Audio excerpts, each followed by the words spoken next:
ಶ್ರೀ ಸದ್ಗುರು ಸಿದ್ಧಾರೂಢಾಯ ನಮಃ. ಇವತ್ತಿನ ಒಂದು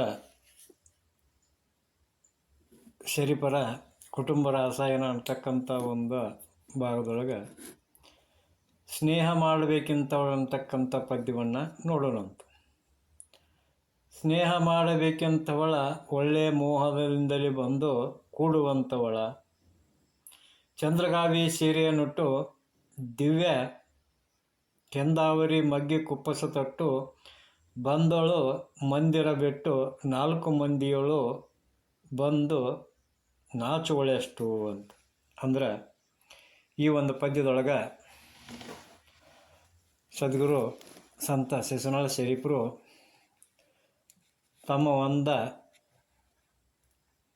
ಹೆಂಡತಿಯಾದಂಥ ಫಾತಿಮಾಳ ಬಗ್ಗೆ ವರ್ಣನೆಯನ್ನು ಮಾಡಿ ಈ ಒಂದು ಪದ್ಯವನ್ನು ಬರೆದರು. ಹೆಂಗಪ್ಪ ಅಂತಂದ್ರೆ, ಚಂದ್ರಗಾವಿ, ಕೆಲವೊಂದು ಕಡೆ ಚಂದ್ರಕಾಳಿ ಸೀರೆನೂ ಅಂತಾರು. ಇಂಥ ಒಂದು ಚಂದ್ರಗಾವಿ ಸೀರೆ ಉಟ್ಕೊಂಡ ಕೆಂದಾವರಿ ಮಗ್ಗೆ ಹೋಲುವಂಥ ಒಂದು ಕುಪ್ಪಸವನ್ನು ತೊಟ್ಟು ಮನೆಯೊಳಗಿಂದ 4 ಮಂದಿಯೊಳಗೆ ಬರಬೇಕಾದ್ರೆ ನಾಚ್ಕೋತಾಳು ಅಂತೇಳಿ ಹೇಳ್ತಾರೆ. ಇನ್ನು 2ನೇ ನುಡಿಯೊಳಗೆ, ಅರಗಿಳಿ ಸಮ ಇವಳ ನುಡಿಯೋ ಚೆಲ್ವ ಸುಳಿನಾವಿ ಕುಚ ಕುಂಭಗಳ ಹಂಸ ನಡೆಯೋ ತಳಿತಳಿಸುವ ತೋಳ್ತೊಡೆಯೋ ಒಳ್ಳೆ ಬಳು ಬಳಕುವ ನಡವು ತಳಿರಡಿಯೋ ಅಂತ. ಅಂದ್ರೆ ತಮ್ಮ ಒಂದು ಸತಿಯ ಅಂಗಸೌಷ್ಠ್ಯವನ್ನು ಈ ಒಂದು ನುಡಿಯೊಳಗೆ ಅವರು ವರ್ಣನೆ ಮಾಡ್ಯಾರ. ಇನ್ನು 3ನೇ ನುಡಿಯೊಳಗೆ, ಮುಕ್ತ ಕಾಮಿನಿ ಎನ್ನ ಕಾಡಿ ಮೋಹ ಮತ್ತು ಸುರತ ಸುಖ ಸುಡುವಂತೆ ಕೂಡಿ ಹುಟ್ಟನ್ನೇ ಕಳೆದಳು ಕೂಡಿ ದೇವ ಶಿಶುನಾಳಧೀಶನ ಪಾದಕ್ಕೆ ದೂಡಿ ಅಂತ ಹೇಳ್ತಾರೆ. ಅಂದ್ರೆ ಮುಕ್ತವಾಗಿ ಮುಕ್ತ ಮನಸ್ಸಿನಿಂದ ಅವರ ಶರೀಫರ ಹೆಂಡತಿಯಾದಂಥ ಫಾತಿಮಾ ಶರೀಫರ ಜೊತೆಗೂಡಿ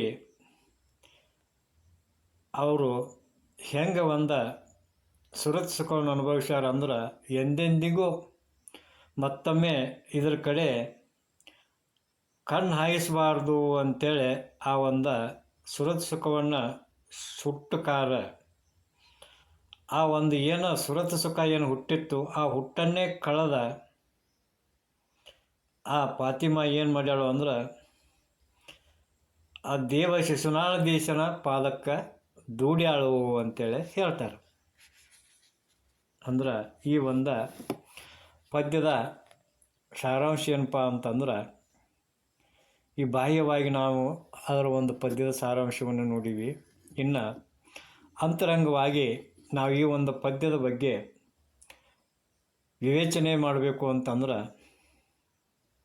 ಸ್ನೇಹ ಅಂತಕ್ಕಂಥದ್ದು ಮಾನವ ಲೋಕದ ಅತ್ಯಂತ ಪರಿಶುದ್ಧವಾದ ಹೃದಯ ಸ್ಪರ್ಶಿಯಾದಂಥ ಒಂದು ಸಂಬಂಧ. ಭಕ್ತಿಯ ನಂತರ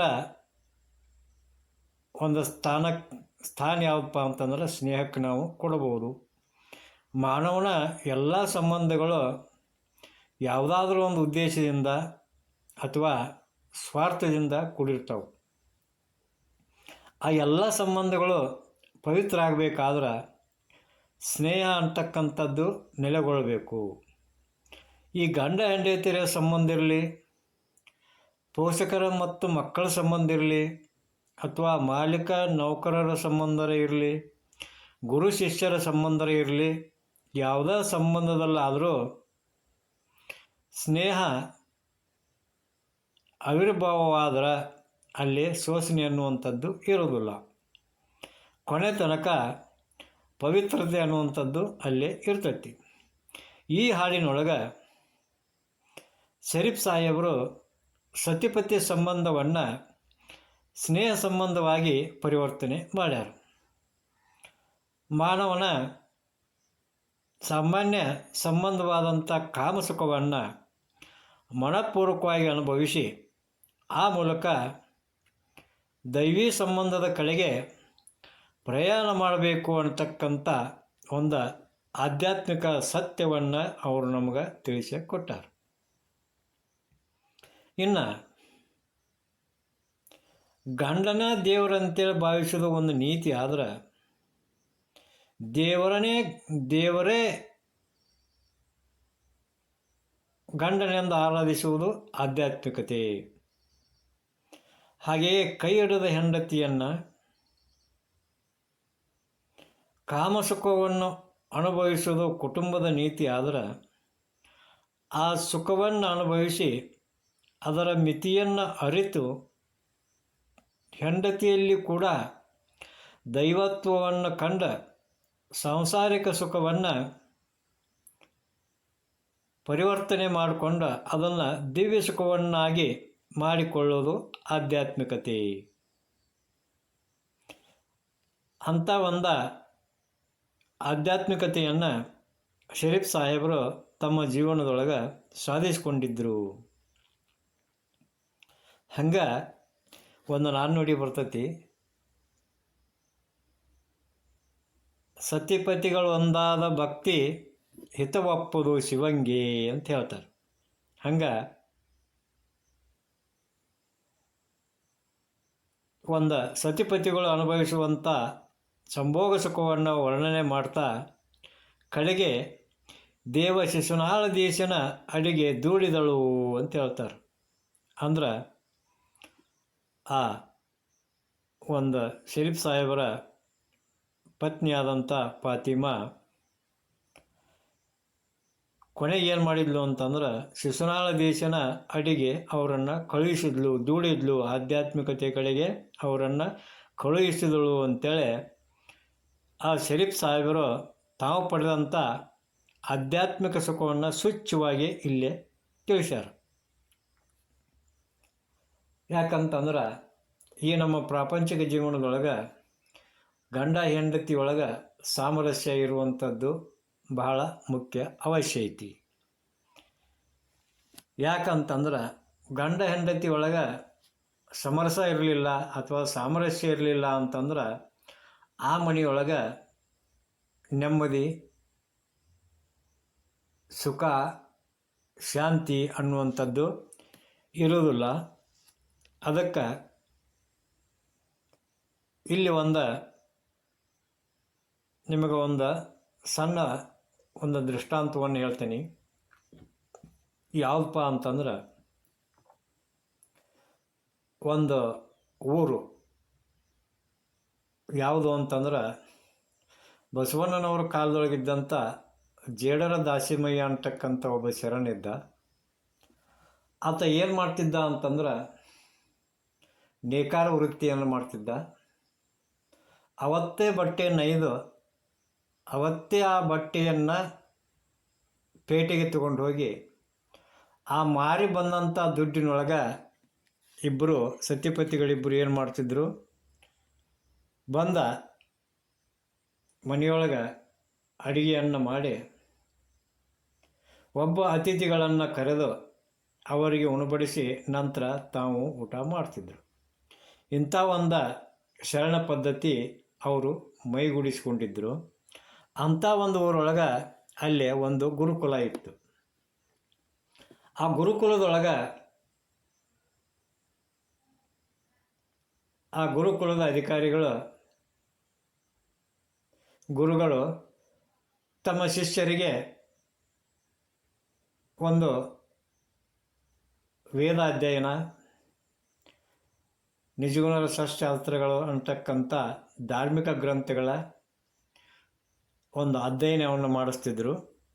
ಹಿಂಗೆ ಅಧ್ಯಯನ ಮಾಡ್ತಾ ಮಾಡ್ತಾ ಆ ಮಠದೊಳಗೆ ಆ ಆಶ್ರಮದೊಳಗೆ ಕಲಿತಂಥ ಒಂದು ಒಟ್ಟುಗಳೇನಿದ್ರು ಅವರ ವಿದ್ಯಾಭ್ಯಾಸ ಮುಕ್ತಾಯ ಆಯಿತು. ಆವಾಗ ಆ ಒಂದು ಆಶ್ರಮದ ಗುರುಗಳು ಒಂದು ಬೀಳ್ಕೊಡುಗೆ ಸಮಾರಂಭವನ್ನು ಏರ್ಪಡಿಸಿ ಎಲ್ಲ ಒಟ್ಟುಗಳಿಗೂ ಇನ್ನು ನೀವು ಎಲ್ಲ ವಿದ್ಯೆಯನ್ನು ಕಲ್ತಿರಪ್ಪ, ನೀವಿನ್ನು ನಿಮ್ಮ ಊರುಗಳಿಗೆ ಹೋಗಿ ಅಲ್ಲಿರ್ತಕ್ಕಂಥ ಜನರಲ್ಲಿರ್ತಕ್ಕಂಥ ಅಜ್ಞಾನವನ್ನು ಹೋಗಲಾಡಿಸಿ ಎಲ್ಲರಲ್ಲೂ ಒಂದು ಶಿವಭಾವನೆಯನ್ನು ಉಂಟು ಮಾಡಿರಿ, ಎಲ್ಲರನ್ನೂ ಧರ್ಮದಿಂದ ಜೀವನ ಮಾಡೋಕೆ ಹಚ್ಚಿರಿ ಅಂತೇಳಿ ತಿಳ್ಕೊಂಡ ಉಪದೇಶ ಮಾಡಿ ಅವ್ರನ್ನ ಬೀಳ್ಕೊಡ್ತಾರೆ. ಆ ಬೀಳ್ಕೊಟ್ಟಂಥ ಒಟುಗಳೇನದಾರಲ್ಲ ಮರಿ ಸ್ವಾಮಿಗಳು, ಅವರು ಒಂದು 3 ಜನ ಹೊಳ್ಳೆ ಗುರುಗಳಂತೆ ಬಂದ ಅವರು ಗುರುಗಳನ್ನ ಕೇಳ್ತಾರೆ. ಏನಂತ ಕೇಳ್ತಾರೋ ಅಂತಂದ್ರೆ, ಗುರುಗಳೇ, ನೀವೇನೋ ನಮಗೆ ಸನ್ಯಾಸಿ ಆದ್ರೆ ಚಲೋ ಆಕ್ಕತಿ ಅಂತ ಹೇಳಿದ್ರಿ, ಆದ್ರೆ ನಮಗೆ ಸಂಸಾರಿ ಆಗ್ಬೇಕಂತ ಮನಸ್ಸೈತಿ. ಅದಕ್ಕೆ ನೀವು ಹೇಳ್ದಂಗೆ ಸನ್ಯಾಸಿ ಆಗೋದು ಚಲೋನೋ ಅಥವಾ ಸಂಸಾರಿ ಆಗೋದು ಚಲೋನೋ, ಇದಕ್ಕೆ ನೀವು ಉತ್ತರ ಕೊಡ್ರಿ ನಮಗೆ ಅಂತೇಳಿ ಕೇಳ್ತಾರೆ. ಅವಾಗ ಅವ್ರಂತಾರು, ಈ ಪ್ರಶ್ನೆಗೆ ಉತ್ತರ ಕೊಡೋಕೆ ನನಗೆ ಆಗೋದಿಲ್ಪ. ಇಲ್ಲಿ ನಮ್ಮ ಊರಾಗ ಒಬ್ಬ ಶರಣದಾನ, ಅವನ ಮನೆಗೆ ಕಳಿಸ್ತಾನೆ, ಅಲ್ಲಿ ಹೋಗಿ ನೀವು ಇರ್ರಿ, ಅವನ ಮನೆಯಾಗ ನಿಮಗೆ ನೀವು ಕೇಳಿದ ಪ್ರಶ್ನೆಗೆ ಉತ್ತರ ಸಿಗತೈತಿ ಅಂತೇಳಿ ಹೇಳ್ತಾರೆ. ಆವಾಗ ಆ ಆಶ್ರಮದ ಗುರುಗಳು ಆ ಜೇಡರ ದಾಸಿಮಯ್ಯನನ್ನು ಕರೆದ, ನೋಡಪ್ಪ ಶರಣ, ಇವ್ರು 3 ಜನಕ್ಕೂ ಸನ್ಯಾಸಿ ಆಗೋದು ಚಲೋನೋ ಏನೋ ಸಂಸಾರಿ ಆಗೋದು ಚಲೋನೋ ಅಂತೇಳಿ ಪ್ರಶ್ನೆ ಇಟ್ಟಾರು.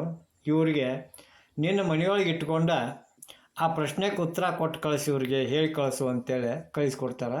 ಆವಾಗ ಜೇಡರ ದಾಸಿಮಯ್ಯ ಆ 3 ಜನ ಆ ಸನ್ಯಾಸಿ ಒಟುಗಳನ್ನು ಕರ್ಕೊಂಡ ಮನೆಗೆ ಹೋಗ್ತಾನ. ಹೋಗಿ ಅವರ ಮೊದಲ ಶರಣ ಜೀವನ, ಅತಿಥಿ ಸತ್ಕಾರ ಅಂತಂದ್ರೆ ಭಾಳ ಅಂತ ಒಂದು ಪ್ರೀತಿ ಅವರಿಗೆ. ಅವರು ಪ್ರತಿದಿನ ಇವರಿಗೆ ಸ್ನಾನ ಪೂಜಾದಿಗಳನ್ನು ಸಂಧ್ಯಾ ವಂದನೆಗಳನ್ನೆಲ್ಲ ಮಾಡಿಸ್ತಾ, ಊಟೋಪಚಾರವನ್ನು ಮಾಡಿಸ್ತಾ ಕಾಲ ಕಳೀತಾರೆ. 3 ದಿವಸಕ್ಕತ್ತಿ ಅವರೇನು ಉತ್ತರಾನ ಹೇಳೋದಿಲ್ಲ ದಾಸಿಮಯ್ಯ. ಆವಾಗ ಈ 3 ಜನ ಕೇಳ್ತಾರೋ, ಏನ್ರಿಪ್ಪ ಮತ್ತು 3 ದಿವಸ ನಮ್ಮ ಗುರುಗಳು ನಿಮ್ಮ ಮಂತೆಗೆ ಇಟ್ಕೊಂಡು ನಮ್ಗೆ ಉತ್ತರ ಹೇಳ್ರಿ ಅಂದಿದ್ರು, ನೀವು ಇನ್ನೂ ಏನು ಉತ್ತರಾನ ಹೇಳಲಿಲ್ಲ ಅಂತೇಳಿ ಅಂದಾಗ, ಆತ್ರಪ್ಪ ಇವತ್ತು ಮಧ್ಯಾಹ್ನ ನಿಮಗೆ ಉತ್ತರ ಹೇಳ್ತೀನಿ ಅಂತೇಳಿ ಆ ಯಾವ ಜೇಡರ ದಾಸಿಮಯ್ಯ ತನ್ನ ನಿತ್ಯ ಕಾಯಕವಾದಂಥ ನೂಲುವ ಒಂದು ನೇಯ್ಗೆಯ ಕಾಯಕವನ್ನು ಮಾಡೋಕೆ ಪ್ರಾರಂಭ ಮಾಡಿದ. ಎಲ್ಲಿ ಅವ ಪ್ರಾರಂಭ ಮಾಡಿದ ಅಂದ್ರೆ, ಮನೆ ಹೊರಗೆ ಚಾವಣಿಯೊಳಗೆ ಕಟ್ಟಿ ಮೇಲೆ ಕೂತ್ಕೊಂಡಾನ. ಮಧ್ಯಾಹ್ನ 12-1 ಗಂಟೆ ಟೈಮು. ಮಠ ಮಧ್ಯಾಹ್ನ ಬಿಸಿಲು ಬಿದ್ದೈತಿ, ಪ್ರಖರವಾದಂಥ ಬೆಳಕೈತಿ. ಅಂಥ ಒಂದು ಪ್ರಖರವಾದ ಬೆಳಕಿನೊಳಗೆ ಆತ ನೆಯ್ಯಾಕೆ ಕುಂತಾನ. ನೆಯ್ಯಾಕೆ ಕುಂತ ತನ್ನ ಹೆಂಡತಿಗೆ ಒಳಗಿಂದ ಏನು ಹೇಳ್ತಾನೋ ಅಂತಂದ್ರೆ, ಹೆಂಡತಿ ಏನು ಮಾಡಾಕತ್ತಿ, ಇಲ್ಲಿ ನಾನು ಅರಿವಿ ನೇಯಾಕತ್ತೀನಿ, ನನಗೆ ಕಣ್ಣು ಕಾಣುವಲ್ಲು, ಅದಕ್ಕೆ ನೀನು ದೀಪ ಹಚ್ಕೊಂಡು ಬಾ, ಪಣತಿ ಹಚ್ಕೊಂಡು ಬಾ ಅಂತೇಳಿ ಹೇಳ್ತಾನೆ. ಆವಾಗ ಒಳಗಿದ್ದಂಥ ಅವನ ಹೆಂಡತಿ ಏನು ಮಾಡ್ತಿರ್ತಾಳೋ ಅಂತಂದ್ರೆ, ಒರಳೊಳಗೆ ನವಣಕ್ಕಿಯನ್ನು ಕುಟ್ತಿರ್ತಾಳೆ. ಆವಾಗ ಆ ಹೆಣ್ಣುಮಗಳು ಗಂಡನ ಧ್ವನಿಯನ್ನು ಕೇಳಿದ ಕೂಡಲೇ ಆ ಒಣಕಿನ ಅಲ್ಲೇ ಬಿಡ್ತಾಳೆ. ಆ ಒಣಕಿ ಅಂತರದೊಳಗೆ ಅಲ್ಲೇ ನಿಲ್ತತಿ. ಆ ಹೆಣ್ಮಗಳು ಮತ್ತೊಂದು ಏನೂ ಮಾತಾಡ್ದನ ಒಂದು ಪಣತಿಯೊಳಗೆ ಎಣ್ಣೆ ಹಾಕ್ಕೊಂಡು, ಬತ್ತಿ ಹಾಕ್ಕೊಂಡು, ಅದಕ್ಕೆ ದೀಪ ಹಚ್ಕೊಂಡು ಬೆಳಕು ಮಾಡ್ಕೊಂಡು, ಆ ಪಣತಿಯ ಬೆಳಕನ್ನು ತಂದ ಆ ಹೊರಗೆ ಕಟ್ಟಿ ಮೇಲೆ ಕುಂತಂಥ ತನ್ನ ಗಂಡನ ಮುಂದೆ ಇಡ್ತಾಳೆ. ಇಟ್ಟು ಕಾಲ ನೀವು ನಿಮ್ಮ ಕೆಲಸ ಮಾಡಿರಿ ಅಂಥೇಳಿ ಆ ಹೆಣ್ಮಗಳು ಒಳಗೆ ಹೋಗ್ತಾಳೆ. ಆವಾಗ ಆ ಜೇಡರ ದಾಸಿಮಯ್ಯ ಅಂತಾನು, ನೋಡ್ರಿಪ್ಪ ಮರಿ ಸ್ವಾಮಿಗಳ, ನಿಮ್ಮ ಪ್ರಶ್ನೆಗೆ ಉತ್ತರ ಸಿಕ್ತೇನು ಅಂತ ಕೇಳ್ತಾನೆ. ಆವಾಗ ಅವ್ರು ಹೇಳ್ತಾರೋ, ನಮಗಿದ್ರ ಅರ್ಥ ಗೊತ್ತಾಗಲಿಲ್ಲ ಅಂತ ಹೇಳ್ತಾರೆ. ಆವಾಗ ಜೇಡರ ದಾಸಿಮಯ್ಯ ಹೇಳ್ತಾನೋ, ನೋಡ್ರಿಪ್ಪ, ಹೇಳಿದಂಗೆ ಕೇಳುವಂಥ ಹೆಂಡತಿ ಸಿಕ್ಕರ ಸಂಸಾರ ಚಲೋ, ಮತ್ತು ಹೇಳಿದಂಥ ಕೇಳ್ದಂಥ ಹೆಂಡತಿ ಸಿಕ್ಕರೆ ಸನ್ಯಾಸಿ ಆಗೋದು ಚಲೋ ಅಂತೇಳಿ ಅವ್ರಿಗೆ ಒಂದು ಸಂಸಾರದ, ತನ್ನ ಸುಂದರ ಸಂಸಾರದ ಗುಟ್ಟನ್ನು ಅವ್ರಿಗೆ ಹೇಳಿ ಅವರನ್ನು ಅಲ್ಲಿಂದ ಬೀಳ್ಕೊಡ್ತಾನೆ. ಹಂಗೆ ಗಂಡ ಹೇಳಿದಂಗೆ ಹೆಂಡತಿ ಕೇಳ್ತಿರ್ಬೇಕು, ಹೆಂಡತಿ ಹೇಳಿದಂಗೆ ಗಂಡ ಕೇಳ್ತಿರ್ಬೇಕು. ಅಂದ್ರೆ ಆ ಒಂದು ಸಮರಸವಾಗಿರ್ತಕ್ಕಂಥ ಕೌಟುಂಬಿಕ ಜೀವನದೊಳಗೆ ಅವ್ರ ಹೊಟ್ಟೆಲೆ ಹುಟ್ಟುವಂಥ ಮಕ್ಕಳು ಕೂಡ ಸಂಸ್ಕಾರವಂತರಾಗಿ ಹುಟ್ಟುತ್ತಾರೆ.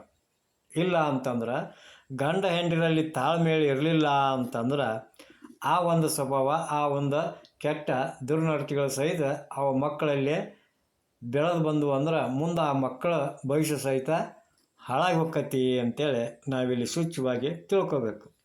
ಹಿಂಗೆ ಈಗ ಏನಾಗೈತಿ ಅಂತಂದ್ರೆ ಪ್ರಸ್ತುತ ದಿನಮಾನದೊಳಗೆ ಎಲ್ಲೆಲ್ಲಿ ನೋಡಿದರೂ ಕೌಟುಂಬಿಕ ಕಲಹ ಹೆಚ್ಚಾಗ್ಯಾವ. ಹೆಂಡತಿ ಮ್ಯಾಗ ಗಂಡ ದೂರ ಹೇಳೋದು, ಗಂಡನ ಮ್ಯಾಗ ಹೆಂಡತಿ ದೂರ ಹೇಳೋದು, ಕಳಿಕಿಬ್ಬರು ಹೊಡೆದಾಡೆ ಆ ಹೆಣ್ಮಗಳು ತವ್ರ ಮನೆ ಸೇರೋದು, ಗಂಡ ಕುಡ್ಕೊಂತ ಅಡ್ಡಾಡೋದು, ಇಂಥ ಕೆಲಸ ಭಾಳ ಆಗಾಕತ್ತವ. ಅದಕ್ಕೆ ಇದಕ್ಕೆಲ್ಲ ಮುಖ್ಯ ಕಾರಣ ಏನಪ್ಪ ಅಂತಂದ್ರೆ ಗಂಡ ಹೆಂಡ್ರೊಳಗಿರ್ತಕ್ಕಂಥ ಅಹಂಕಾರ. ಅಂದ್ರೆ ಗಂಡ ಹೆಂಡತಿ ಒಳಗೆ ಯಾರಾದರೂ ಒಬ್ಬರು ಹೆಚ್ಚಿನ ಸಂದರ್ಭದೊಳಗೆ ಗಂಡ ಅನಿಸ್ಕೊಂಡವನ ಎಲ್ಲ ರೀತಿಯಿಂದ ಮನೆಯೊಳಗೆ ನನ್ನ ಮನಸ್ಸಿನಂತ ನಡಿಬೇಕು ಅಂತಕ್ಕಂಥ ಒಂದು ಇಚ್ಛೆಯನ್ನು ಹೊಂದಿರ್ತಾನು. ಹಂಗೆ ತನ್ನ ಹೆಂಡತಿ ಸಹಿತ ತನ್ನ ಗಂಡ ನಾ ಹೇಳ್ದಂಗೆ ಕೇಳಿ ಅಂತಕ್ಕಂಥ ಮನೋಭಾವವನ್ನು ಅವಳು ಹೊಂದಿರ್ತಾಳು. ಇಂಥ ಒಂದು ಮನೋಭಾವನೆಯಿಂದ ಇವತ್ತಿನ ಕೌಟುಂಬಿಕ ಕಲಹಗಳೇನಾಗ್ಯಾವು, ಹೆಚ್ಚಾಗ್ಯಾವು. ಅದಕ್ಕೆ ಇಬ್ಬರು ಸ್ವ ಇಚ್ಛೆಯಿಂದ ಹೆಂಡತಿ ಗಂಡನ್ನ, ಗಂಡ ಹೆಂಡತಿನ ಪರಸ್ಪರ ಸ್ನೇಹಿತರು ಅಂತಕ್ಕಂಥ ಒಂದು ಭಾವನೆಯನ್ನು ಇಟ್ಕೋಬೇಕು. ಅದನ್ನು ಬಿಟ್ಟ ಇದು ನನಗೆ ಗಂಟು ಬಿದ್ದು ಪ್ರಾರಬ್ಧ ಅಂತೇಳಿ ಗಂಡ ಹೆಂಡತಿಗೆ ಅನ್ನೋದು, ಹೆಂಡತಿ ಗಂಡಗೆ ಅನ್ನೋದು, ಇಂಥ ಒಂದು ಪರಿಸ್ಥಿತಿ ಬಂದಾಗ ಜಗಳ ಆರಂಭ ಆಕ್ಕವು. ಈ ಒಂದು ಪದ್ಯದ ಪ್ರಕಾರ ಎಲ್ಲ ಸಂಬಂಧಗಳನ್ನು ಸ್ನೇಹ ಸಂಬಂಧಗಳನ್ನಾಗಿ ಪರಿವರ್ತನೆ ಮಾಡಿದರೆ ಈ ಸಂಸಾರಿಕ ಸುಖ ಅನ್ನುವಂಥದ್ದು ಸಿಗ್ತೈತಿ. ಆ ಒಂದು ಸಂಸಾರದೊಳಗೆ ಸುಖ ಶಾಂತಿ ನೆಮ್ಮದಿ ಸಿಗೋದ್ರಿಂದ ಏನಕ್ಕತ್ತಿ ಮನಸ್ಸು ಅನ್ನುವಂಥದ್ದು ದಿವ್ಯತ್ವದ ಕಡೆಗೆ, ಆಧ್ಯಾತ್ಮದ ಕಡೆಗೆ, ಭಕ್ತಿಯ ಕಡೆಗೆ ಸಾಗ್ತತಿ ಅಂತ ಹೇಳುವಲ್ಲಿಯೇ ಇವತ್ತಿನ ಪ್ರವಚನ ಕಾರ್ಯಕ್ರಮವನ್ನು ಮುಕ್ತಾಯಗೊಳಿಸೋಣ ಅಂತ. ಜೈ ಮಂಗಲಂ, ಜೈ ನಮಃ ಪಾರ್ವತೀಪತೇಶ್ವರ ಮಹಾದೇವ. ಶ್ರೀ ಸದ್ಗುರು ಸಿದ್ಧಾರೂಢಾಯ ನಮಃ. ಶ್ರೀಮನ್ ನಿಜ ಶಿವಯೋಗಿ ಮಹಾರಾಜ್ ಕಿ ಜೈ.